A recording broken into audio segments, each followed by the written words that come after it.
Hey guys, welcome back to my channel. Rewind that. It's your girl Miss K. If this is your first time coming across my channel, welcome. Please be sure to subscribe if you like the vibe and hit that notification bell so you know when I upload more videos like this one. Alright guys, today we're going to be going over the latest episode of The Shy, season 4, episode 9, called Space Jam. Alright, so the episode starts off with Papa and Kev lip syncing to the song Walked Out of Heaven by Jagged Edge, and I was just cheesing from ear to ear, guys, because Jagged Edge is one of my favorite male groups, okay? So I was just in my glory with this one. And I also loved seeing Kev and Papa bond this way over, you know, losing their little girlfriends and stuff, right? Instead of doing something negative, right? Then when Keisha came in to tell them to turn the music down because they done woke the baby up, Kev had the nerve to just turn it up. Anyway, next, Emmett confides in one of his baby mamas, Shay, and she seems to be on Tiff's side, okay?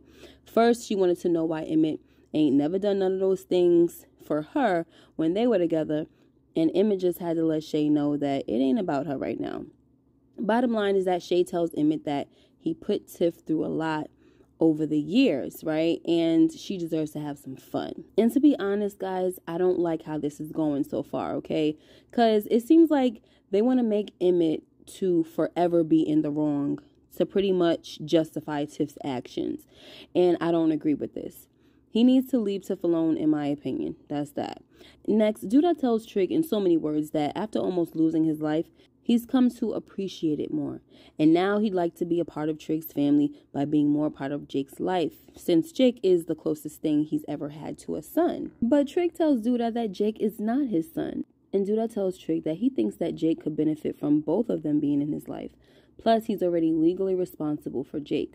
But before Trig can answer, Marcus busts in the office to let Duda know that they lost the bid for the Olympics. Of course, Marcus is pissed about this, right? Because this was his whole agenda. So Duda lets Marcus know that he doesn't care about the Olympics. He never did, and it was Marcus's thing, not his. Plus, it would have given him a headache. So Marcus tries to throw Camille in Duda's face by saying she would have gotten behind this. But Duda was like, Camille ain't here. Now get out of my office. So Marcus says, screw you to Duda and storms out. But Trig runs after him and lets him know that he cannot do what he's trying to do in the community without him. We also find out through Trig that Rose has stopped working with Duda as well. And I do not remember that being mentioned before this, okay? But whatever. Anyway, Trig's main concern is that he doesn't want Duda to do something crazy that'll screw things up. But Marcus tells Trig that Duda does not care about the community and that he's just a nigga in a suit. But Trig says, come on now, people can change. And Marcus says, no, they can't. So Trig was like, fine, get the heck out of here then. So before Marcus leaves, he tells Trig that if he wants to protect his community from someone, it should be Duda. And look, you know, he might be right about that because at this point, right, before we know anything about what's going to happen, we don't really know already that Duda has changed, right?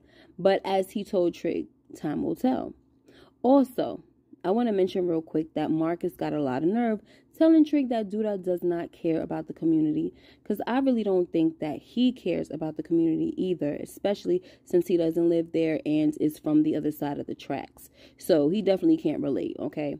Marcus is about staying rich, and that's all. Next, we see Trig and Duda talking again, and it seems like they're bonding and getting along. Of course, they're still talking about plans to bring change to the city, and Duda eventually tells Trig that he wants him to join his administration. Next, Jada and Darnell have a heart-to-heart, and she tells Darnell that she's really glad that he's back in her and Emmett's life because for a long time she couldn't stand him. Darnell lets Jada know that he never meant to hurt her and that he just didn't know any better. Then he tells Jada that he loves her, and she says, I love you too, D. Then they start talking about if Emmett and Tiff's marriage is going to work, and Jada was like, I hope so, but I don't know. So Darnell says, yeah, that Tiff is a little hot to trot, which is true.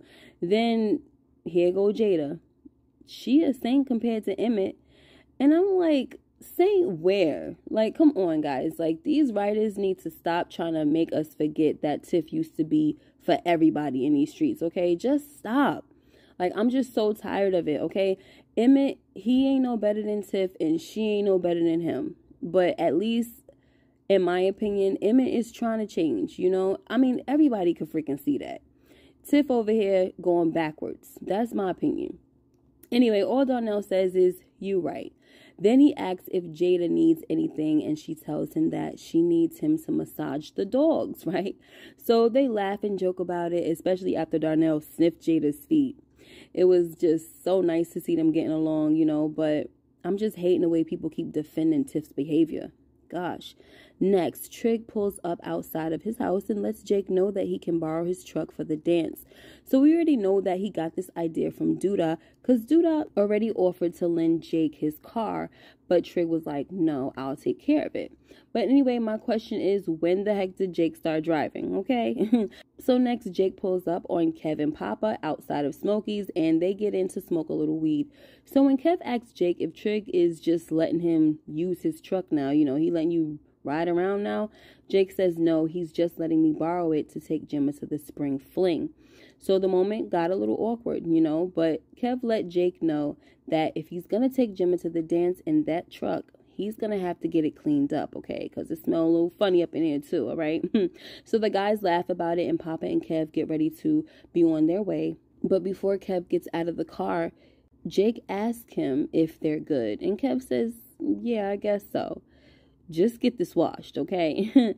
So, in my opinion, guys, it's nice to see Kev and Jake trying to make their friendship work, but I think things will get even better once Jake stops dating Jemma. Next, we find out later that it does bother Kev that Jake is taking Jemma to the Spring-fling, especially because, you know, that was his girl, of course, right? But it's also happening at the school that, you know, he got kicked out of, so it's bothering him, right?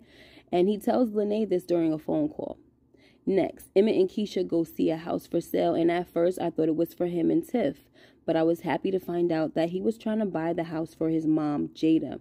Anyway, the realtor notices Keisha and tells her that she knows her story. And of course, Keisha gets uncomfortable anytime strangers mention this, but the woman tells Keisha that she just wants to let her know that she's an inspiration to survivors.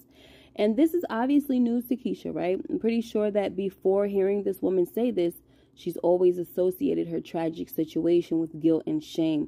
But now she may be inspired to tell her story, you know, instead of avoiding it. Maybe this gives light to a new purpose for Keisha. Who knows? Next, Duda comes by just in time before Jake and Jemma leave for the dance.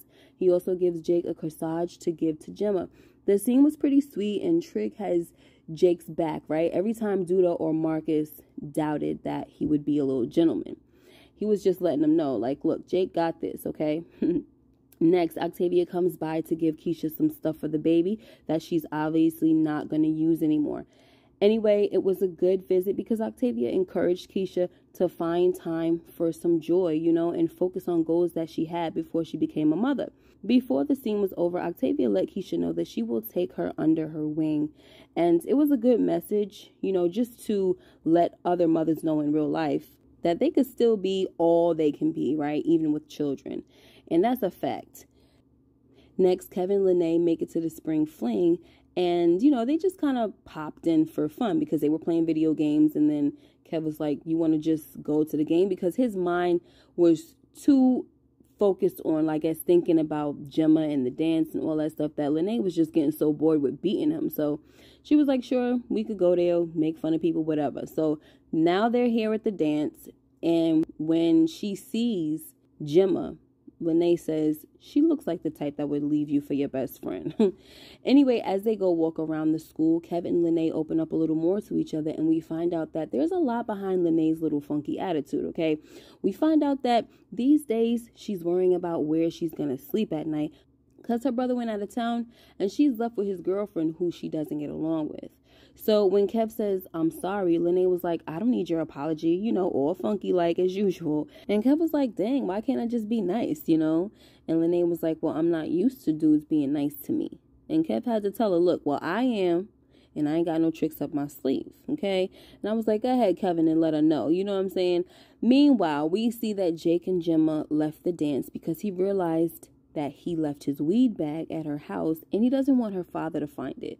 So as they're on their way back to the house, I already knew something was about to go down, okay? My freaking spidey senses was tingling, all right? Because lately I've been thinking to myself that it's been a little too quiet on the Shy, okay?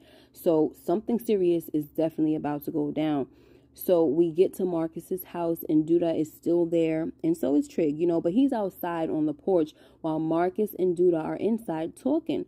So even though Marcus and Duda's conversation isn't friendly, it's not aggressive either, They're both speaking in calm tones. So Duda says to Marcus, I know you want to destroy me, but you ain't got nothing. Then Marcus says, I could get Rose to tell about your relationship or your affair with Tracy. I also know that you're affiliated with a gang. And I know you killed an innocent civilian. So Duda was like, please to all of these things, okay?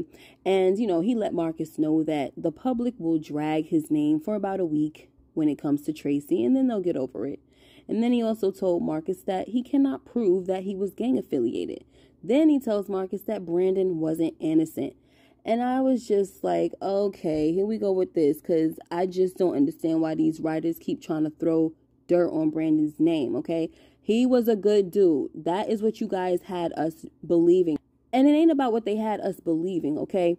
Y'all wrote the story about this character that this was a upstanding dude just trying to make it and live his dreams, okay, as a cook. Stop trying to throw dirt on his name. It's just annoying to me, okay? They did this last season when Dom was talking trash about him, saying that he wasn't ish. Okay, it needs to stop because it obviously just shows that they have something personal against him, Anyway, whatever. So the conversation turns left when Marcus brought up the recording of Jake and the cop. He tells Duda that all Jake had to do was show his ID. And Duda was like, he ain't have to do nothing. So Marcus stands up and says, just keep him away from my daughter. All right. And Duda was like, from what I can tell, your daughter is the problem. She's the one out here screwing everybody. And of course, this sets Marcus off like it would set any father off, okay, about his daughter. So he punched Duda in the face. And from what we know of Psycho Duda, he was not about to have that go down, okay?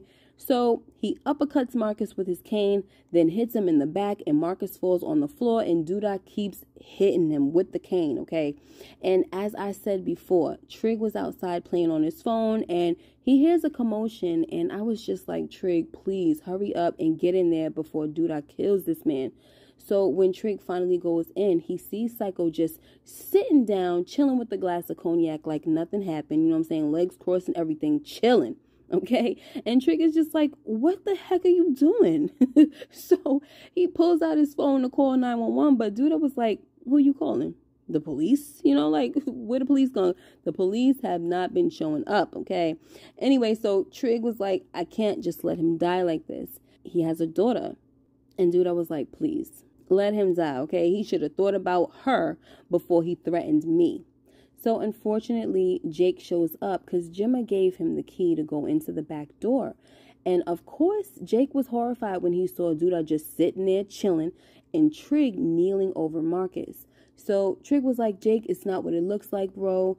And, this is very important for him to make sure Jake understands this because he's trying to set a good example for him.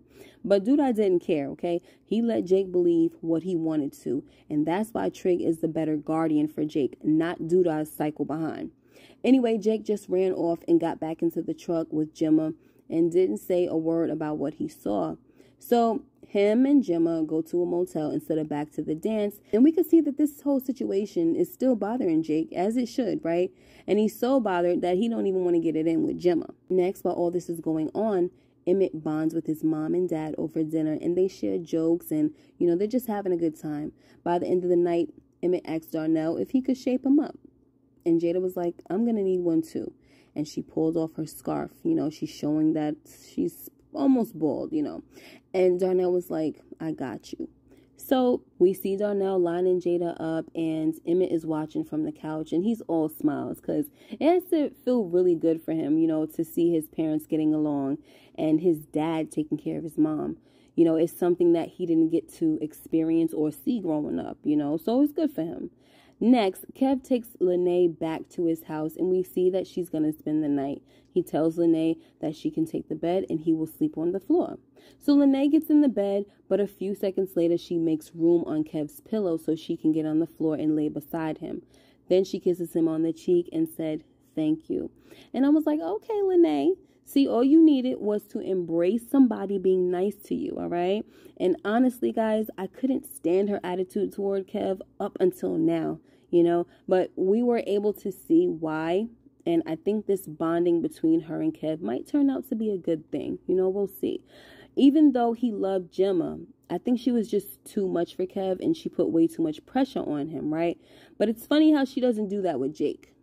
Anyway, guys, that's how the episode ended. And next week, we're going to see Nina and Dre and Tiff and Shad, okay? We're going to see them again. They weren't in this episode, and Nina, Dre, and Shad haven't been in the last 2 episodes. As far as Marcus goes, from the looks of Jemma's reaction, it doesn't seem like he's dead, you know, but we'll see. Also, since I didn't do, I think, episode number 7, I forgot to mention to you guys that I love how Keisha named her son after Ronnie. I thought that was so freaking cool and just a great way to keep that character's name and memory alive, right? All right, guys, that's all for today. Let me know what y'all thought about this episode. Listen, I was liking Duda, you know what I'm saying? But I ain't never forget anything that he's done. He's killed Reg, he's killed Brandon, and I'm just not really cool with the fact that people are letting that slide. Okay, so something got to give. We have been proven once again that Duda has not changed. He is still a psycho at heart. That is nothing. Listen, that's something that can't be changed. Somebody's a psycho. That's a freaking like sickness. That's not changing. Okay. So somebody needs to kill him. And that's the bottom line. I'm sorry. I like Duda, but I don't like him. Let's just be real. Duda has to go. Okay. All right, guys, until next time, you guys take care and be blessed. Make sure you like, comment, and subscribe if you haven't already. And hit that notification bell so you know when I upload more videos like this one. I will see you in the next video. Bye-bye.